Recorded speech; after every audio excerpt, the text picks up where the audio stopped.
So this year the UK Theatre has moved forward with some really significant new areas of work.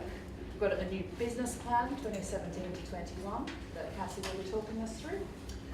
Today we have published the workforce review that UK Theatre commissioned alongside SALT, and that was on the front page of the stage too, so that was lovely.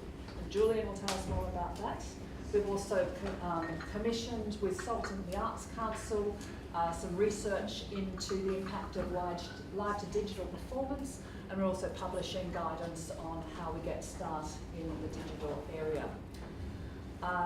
We've spoken out on a range of issues affecting our sector, especially local authority funding, changes to business rates, impact of the EBAC, and of course in light of the recent elections, a lot of work on advising political parties on priority areas that any new government, whoever they may be, should consider.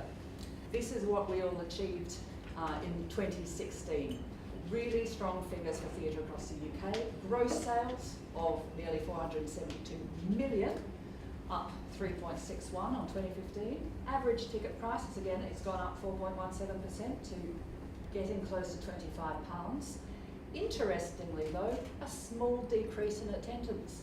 So whilst our yield and gross is going up, attendance is slightly, and ever so slightly, just over 0.5% did drop. And we'll be publishing the full benchmarking report later on this year. And that's it from me. It falls to me actually to have the nice bit to talk about this major piece of research that we published today. Lots of you have heard over the last few years we talk about kind of our passion here to have got this done, and I'm delighted a year later we've got to the point of actually publishing it. Overall, what does our workforce look like? Well, our workforce, we know, and the report says very clearly, we still have a big lack of diversity in our workforce overall. And one of the interesting things is that we as an industry are not very good at looking at people who have caring responsibilities, so people who look after children or indeed caring at the other end of the age spectrum. As I said, in terms of skills shortages, there's those technical skills we know about.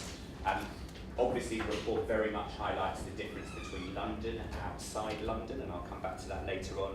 And also the other really interesting thing that came through was about a lack of senior managers, so people to actually run major organisations outside London in the future, and that this is going to become more of an issue as we go forward. Unsurprisingly, of course, the report also says that we have an amazingly committed workforce who really care about our sector. But getting into the sector is quite difficult still for people. And we would love to all think that unpaid work and internships and volunteering have gone away. Unfortunately, the report very clearly says that isn't the case, that it's still very, very much there. And in fact, the second route in terms of numbers into the industry from the survey is through volunteering. And then the other major thing which came through loud and clear was around the fact that we obviously employ a lot of freelance staff, and how do we as an industry actually look after those freelancers? How do we train them? How do we make sure they're up to speed on all the latest health and safety? How do we actually feed back to them and give them proper feedback on their careers and what they're doing? So lots to consider, and how are we going to take this forward?